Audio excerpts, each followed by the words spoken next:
Well, let's take a look at the Internet. The Internet was developed for about 30 years, completely by the public. All of the software, the hardware, the satellites, I mean, everything about it was completely within the public domain. The packeting systems, all the new designs. In fact, the only part that wasn't created by the public in the United States was created by the public in Europe. The basic ideas for the World Wide Web came out of CERN, the International Laboratory in Geneva, which is again an international government laboratory. That's virtually the whole story. After about 30 years of this, just right now, the last 2 or 3 years, it's handed over to private power. So yeah, Bill Gates, who was typical parasite, kind of watching on the outside, absolutely no interest, now wants to take over the Internet and is heading to do it. And private power is not being secret about what they intend to do. What they want to do is take this system developed at public expense, initiative, ideas, technology, and so on, and use it for two purposes.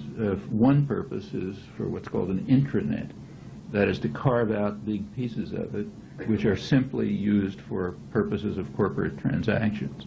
So if General Electric wants to have, interactions between its office and, New York and Zurich or wherever they are, Penang and so on, they'll have this closed system with firewalls so you can't break into it, and that'll just be for them, and similarly for other big corporations, other major private tyrannies. So that'll be a large part of the public system, and the rest of it is supposed to be used as kind of like a home marketing service to try to turn people into passive consumers, you in the tube, that's the social unit on which society is constructed. So you don't have to worry about interacting, thinking people doing really bad things like those folks in the slums of Port-au-Prince a couple of years ago. But the people will be passive and obedient and hooked on consuming for themselves and not caring about anyone else. And then you really won't have to worry much about the threat of democracy, at least that's the idea. Meanwhile, massive propaganda in the ideological institutions teaches you all sorts of mantras and so on and so forth.